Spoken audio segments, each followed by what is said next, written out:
porque tu diestra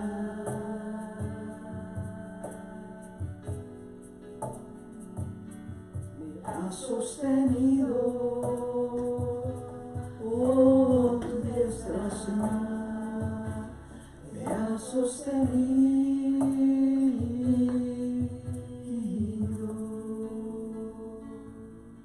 Gracias, Cristo. Te amamos, te adoramos, Dios. Eres nuestro Dios. Aleluya. Gracias, Señor. Gracias. Gracias. Temprano yo te buscaré. De madrugada yo me acercaré a ti. Mi alma te anhela y tiene sed para ver tu gloria y tu poder. Mi socorro has sido tú. En la sombra de tus alas yo me gozaré. Mi alma está pegada a ti, porque tu diestra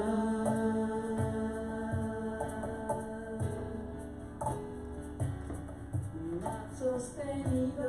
Señor, tu diestra, oh, tu diestra, en todo tiempo, Señor, me ha sostenido. Oh, Jesús, gracias.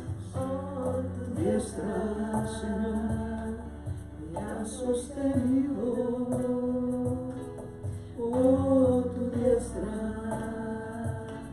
me ha sostenido.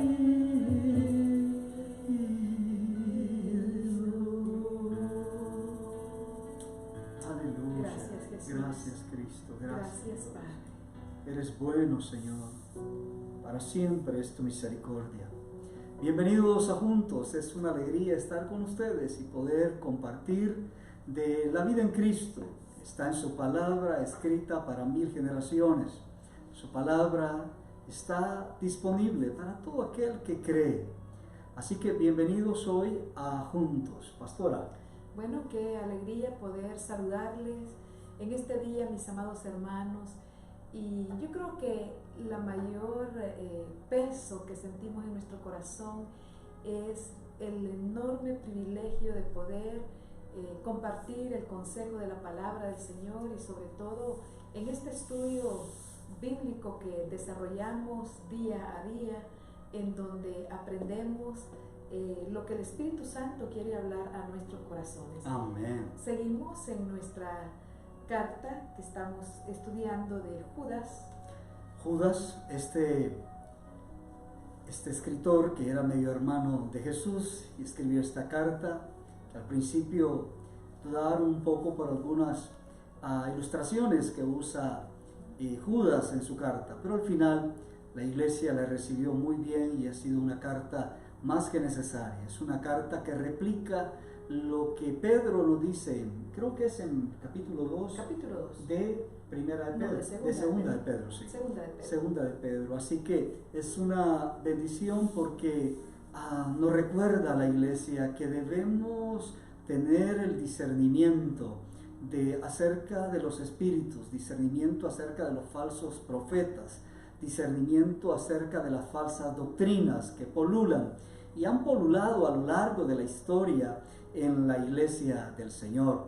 Por eso nosotros tenemos que aprender en Cristo, y creo que Judas con sus ilustraciones nos da herramientas para que nosotros podamos discernir dónde realmente el enemigo está obrando, y como iglesia pues saber presentar defensa de la fe que nos ha sido dada. Y no solamente eso, encontramos la hermosura de las tríadas, las metáforas, y cómo esta epístola, que es universal, de Judas, trata del tema de la apostasía, ¿verdad? Y de hemos descubierto cómo desde muy temprano en la vida de la Iglesia de Jesucristo ya se notaba la infiltración de estos obreros fraudulentos, de hombres que pretendían ser siervos de Dios, pero que en realidad eran enemigos de la cruz de Cristo. Y el propósito que encontramos aquí en Judas es poner en evidencia a estos traidores y señalar su condenación final, no solamente su condición presente, sino la condenación final. Y cabe mencionar aquí, acuérdense mis amados hermanos, que un apóstata es una persona incrédula, ¿verdad? Quien profesa ser un verdadero creyente, pero que en realidad nunca ha nacido de nuevo, ¿verdad? Yo creo que el distintivo se aprende los cantos, se aprende los rituales de las iglesias. Pero una vida que ha nacido de nuevo, que ha nacido del Espíritu, que ayer mirábamos cómo los deseos, la diferencia entre andar en el Espíritu y andar en la carne, porque el día de ayer empezamos a descubrir otra de las características de los apóstatas. Empezamos con los murmuradores, luego con los querellosos, ayer con los que siguen a sus pasiones, ¿verdad? Sí. Y cómo se dice que muchos, incluso algunos comentaristas, se atreven a decir con mucha certeza que estos apóstatas quizás se habían bautizado en la iglesia, que otros participaron de la comunión de los hermanos, se les miraba adorar al Señor, orar, predicar, pero su corazón realmente estaba desviado y rechazaban totalmente la fe en Cristo, ¿verdad? Y con malicia iban enfrentando todo el propósito de Jesucristo en la vida de las personas. Así de que una de las cosas también que he estado aprendiendo de Judas, pastor, es que ellos negaron la deidad de Cristo, ¿verdad? O sea, de su obra de redención. Sí, porque de pronto... No, que cuando se empiezan a poner otras cosas encima de lo que es el verdadero evangelio, realmente es como que la obra de Cristo no fue suficiente. Entonces tenemos que hacer algo, ¿verdad? Porque Él no lo hizo, ¿verdad? Entonces, estas son doctrinas que tienen peso, tienen importancia hasta el día de hoy, ¿verdad? Claro. Entonces, estas personas, estaba leyendo que cómo dos personas con el mismo nombre pueden tener dos perspectivas diferentes. Judas, el medio hermano de Jesucristo, y Judas Iscariote. Sí, entonces, ¿verdad? Que Judas Iscariote profesaba ser discípulo de Jesús, claro. Estuvo ahí, pero y aunque caminó y por 3 años con Jesucristo, sirvió en los tesoros, ¿verdad? Del grupo tan cercano a Jesucristo, pero en realidad al final lo que se reveló fue ese verdadero carácter tan traicionero, ¿verdad? Por aquellas 30 monedas de plata que vendió al Salvador. Entonces, con todo este antecedente, me parece a mí que Judas escribe este libro que lleva también su nombre para advertirnos y que los apóstatas, mis amados hermanos, no es que ya desaparecieron. Por favor, ¿verdad? Los apóstatas los tenemos a la orden del día, ¿verdad? Y con estas características. Cuando tú mencionas como negar la deidad de Cristo es negar que estamos completos en Él. En el pensamiento de Pablo, Cristo lo era todo y él decía, prosigo hacia la meta y prosigo hacia adelante, porque era su anhelo de conocer más de Cristo. Pero en ese tiempo y en este tiempo se han levantado diferentes formas de doctrina y ponen en medio a los ángeles, ponen en medio algunos elementos físicos como medio de contacto, dicen. Para con la divinidad o para que la gente despierte el sentido de tener algo que puede tocar, y usted ve ahí algunas hermanas que se mueven con rosas y sal y entonces van al Antiguo Testamento y quieren recoger cosas y ponerlas ahí. Es como para que sientas, para que experimentes un poco más, pero realmente lo necesitamos. A la luz del Nuevo Testamento no lo creo. Por eso es que debemos de tener cuidado, aún desde nuestros altares, o levantamos a veces a nuestros líderes, a nuestros ministros, y los ponemos en medio, y es como, hoy no siento al Señor porque realmente es como si pensara que que Cristo no es suficiente porque esa persona no está ministrando. Porque si no toco algo, no percibo al Señor, ¿verdad? Pero esto no se trata de de emociones, se trata de convicciones. Y eso es obra exclusiva del Espíritu Santo en nuestra vida. Claro, pero el Espíritu Santo a quien te dirige es a Cristo. El Espíritu Santo no te va a dirigir a una persona en particular o una organización. El Espíritu Santo te va a dirigir a Cristo Jesús. Y ese es el papel del Espíritu Santo, no es recibir gloria. Toda la gloria es del Hijo. Y así operan. Y debemos de aprender, porque el Espíritu Santo nos conduce, debemos de aprender nosotros a que debemos dirigirnos a Cristo Jesús. Y otra cosa, una de las cosas que uno puede determinar cuando alguien es falso es ver cómo maneja su ética personal. Si la ética cristiana está en él, cómo maneja la parte de su sexualidad, cómo habla, de qué habla. Esto nos dice mucho acerca de si alguien es cristiano o no. Por supuesto, todos venimos a Cristo y estamos en ese proceso de santificación, mortificar al viejo hombre, pero hay algunos que usted dice, no, en realidad no tienen a Jesús. No han nacido de nuevo. O otros son falsos maestros, ¿verdad? Porque por muy bonito que alguien hable, si su vida no va acorde con lo que habla, hay una disonancia ahí, ¿verdad? Y yo creo que fácilmente se ponen en evidencia, sí, porque hay cosas que no se pueden ocultar. Pero bien, vamos a volver a leer el verso 16 para entrar a la cuarta característica en este día, ¿verdad? Ya hablamos de los murmuradores, ya hablamos de los querellosos, ayer hablamos lo que dice Judas de los que andan según sus propios deseos, y lo leo todo para poner en contexto. Dice, estos son murmuradores, querellosos, que andan según sus propios deseos, cuya boca habla cosas infladas, adulando a las personas para sacar provecho. Bueno. Entonces, hablemos, pastor, de esta cuarta característica de sacar provecho, ¿verdad? Yo creo que esto... Pues yo creo que antes está... Sentimos pena ajena. Creo que antes está la de las cosas infladas. Cosas infladas. O sea, es que se inflan a sí mismos. Claro, yo creo que esto tiene que ver mucho con la arrogancia espiritual, el orgullo, es la correcto, soberbia, ¿verdad? Es correcto. Que es como un comportamiento o actitud que Dios detesta, ¿verdad? Sí. La Biblia nos dice que aquellas personas que son arrogantes ya en realidad solo están evidenciando un corazón soberbio, que eso es una abominación al Señor. De hecho, Proverbios capítulo 16, verso 5 dice, abominación es al Señor todo altivo de corazón, ciertamente no quedará impune.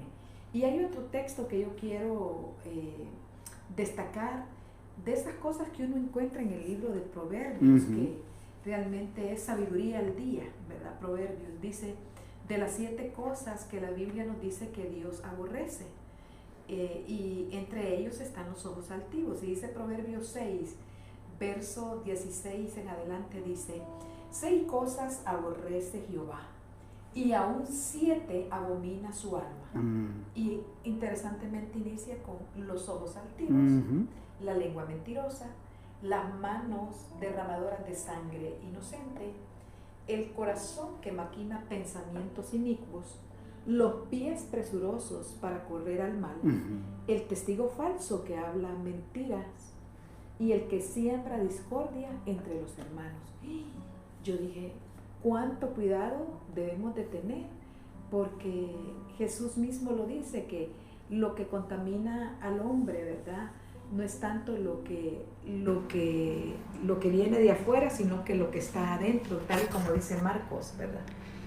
Pues mire usted, hay tantas personas que están hinchadas. Así podemos pensar que alguien está saludable, pero físicamente, pero quizás tiene más bien retención de líquidos, está inflamado. Hay muchos que caminan en estas sendas de Dios y están hinchados, están inflados. Esto en realidad es el espíritu diabólico, porque en realidad con Satanás nace la hinchazón, porque Satanás, que estaba al cuidado realmente de la presencia, de la santidad de Dios, en él mismo se enamoró de sí mismo. Y es un problema porque hay líderes que están enfermos, hay líderes que están inflados. Yo no entiendo cómo la iglesia del Señor ha permitido, y en esta época hay personas que viven a través de las cosas que tienen, o su liderazgo tiene que ver con un lenguaje que no está en la Biblia, o de pronto muchos de estos líderes provocan empoderamiento, y todo el mundo entonces dice vas a ser así como quien te está ministrando, y tiene que ver con el dinero, con las cosas materiales. La verdad que la vida tiene que ver con esta vida y lo que vendrá. El reino es ya y el reino será. Y usted lee muchas parábolas en los evangelios y usted encontrará algunas de esas parábolas que dice el reino de los cielos es, o dice el reino de los cielos será. Y vamos a vivir en esa tensión todo el tiempo, pero hoy en día la gente hasta se está proclamando con títulos, algunos títulos sacados de la Biblia. Nadie le pone esos títulos, ellos se los ponen, así venden su ministerio, su liderazgo, pero realmente, como dice aquí, están inflados, están hinchados. Y créanme que esto no es nuevo, ha habido a lo largo, y de hecho en Tercera de Juan quedó el testimonio de alguien que realmente estaba hinchado, padecía de esta enfermedad. Y dice en Tercera de Juan, el verso 9, yo he escrito a la iglesia. Es el apóstol Juan, es uno de las columnas de la iglesia. Quizá ya tenía sus años cuando él escribió esta tercera carta. Se considera que el apóstol Juan llegó a ser obispo de las iglesias de Asia Menor. Sabemos dónde terminó encarcelado el apóstol Juan, pero estaba en la isla de Patmos, ¿sí? Ahí fue donde recibió la visión de Apocalipsis. ¿Sí? Dice, yo he escrito a la iglesia. O sea, es el apóstol que ha escrito, y aquí este es un apóstol verdadero, no como dice... certificado, como decimos, exacto, no como porque ya había escrito el Evangelio de Juan, ¿verdad? Que lleva su propio nombre. Sí. De ahí camina con estas epístolas, ¿verdad? Primera, segunda y tercera de Juan. Apocalipsis dice que hay quienes dicen que se llaman apóstoles, pero no lo son. No lo son. Sí, y Juan dice, tenía todo. No, pero lo que me gusta de Juan es que le pone nombre. Le pone nombre, mire. Pero Diótrefes, el cual le gusta tener el primer lugar entre ellos, no nos recibe. Por esta causa, si yo fuere, recordaré las obras que hace, escuche usted bien, parloteando, con palabras malignas contra nosotros, y no contento con estas cosas, no recibe a los hermanos. Y a los que quiere recibirlos, se lo prohíbe y los expulsa de la iglesia. Una de las preguntas que siempre me he hecho, ¿cómo es que Diótrefes llegó a un lugar así? No, y cómo se lo permitieron también. Bueno, para eso Juan escribió y lo denunció, ¿verdad? Lo puso en evidencia lo que estaba haciendo. Pero ha de haber impresionado a algunos, me imagino, porque parloteaba, ¿verdad? Tenía mucha labia, como dicen en el pensamiento popular, pero ¿cómo llegó ahí? Al punto estaba tan hinchado que él se creía dueño literal de la iglesia. Y de las vidas, porque decidía quién sí y quién no, ¿verdad? Fíjense que cuando allá se viajaban, los ministros llevaban cartas, ¿verdad? Cuando iban a visitar a una iglesia para ministrar, o para que iba a otra ciudad, que lo recibieran los hermanos. De la única denominación que yo he sabido que manejan muy bien la hospitalidad son los menonitas. Sí. Ellos no pagan un hotel en otra ciudad, no, simplemente donde está una iglesia menonita y ellos se reciben y no andan gastando en eso. Pero muchos en los tiempos bíblicos recorrían largos trechos y ellos pues, normalmente llevaban una carta de recomendación, y lo que hacía la iglesia era recibirlos en su casa.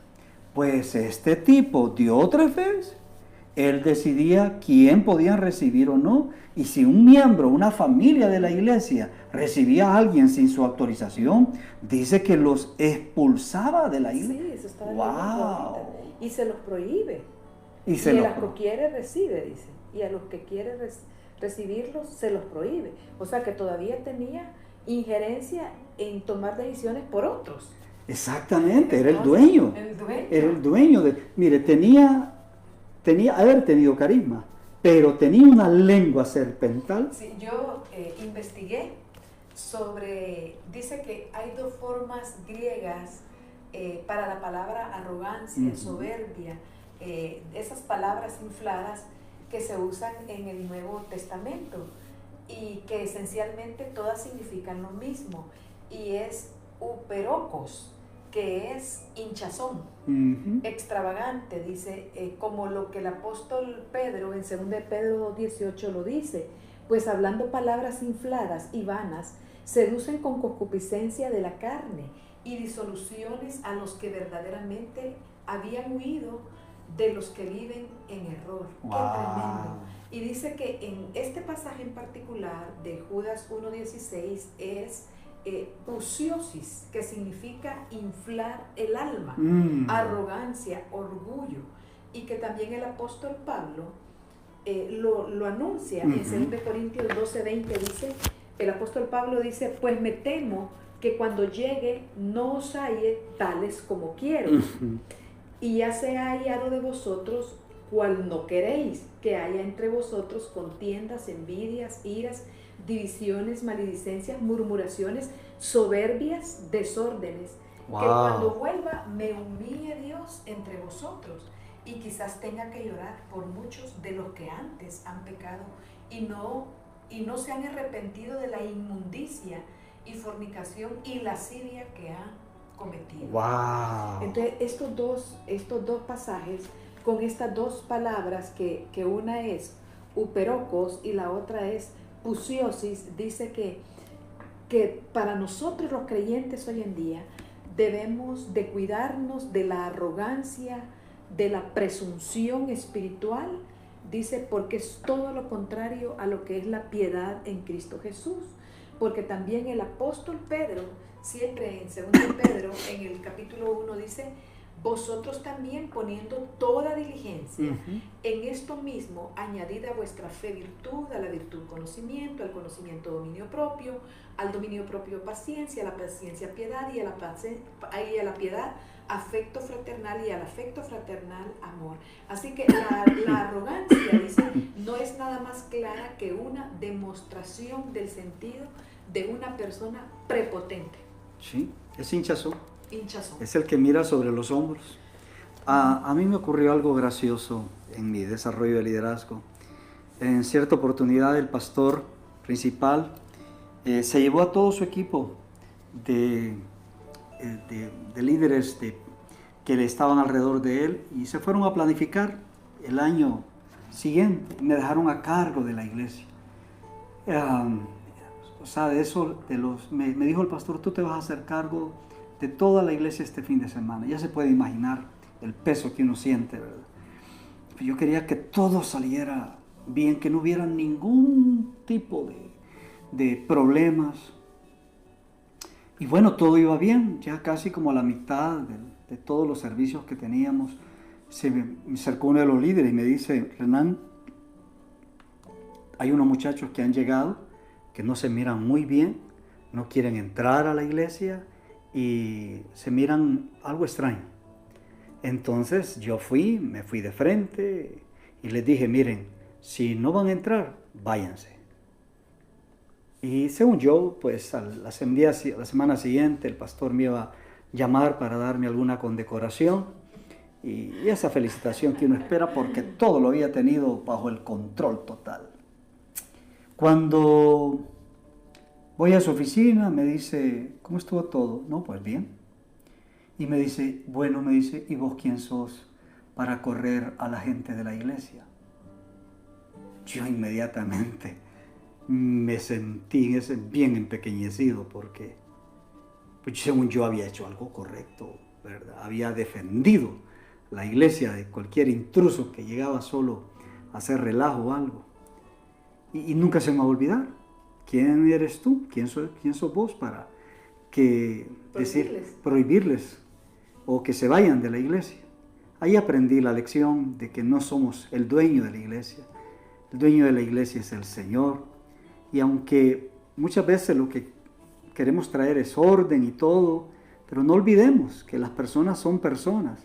Y como dice la pastora Doris, esta gente era gente hinchada, soberbia.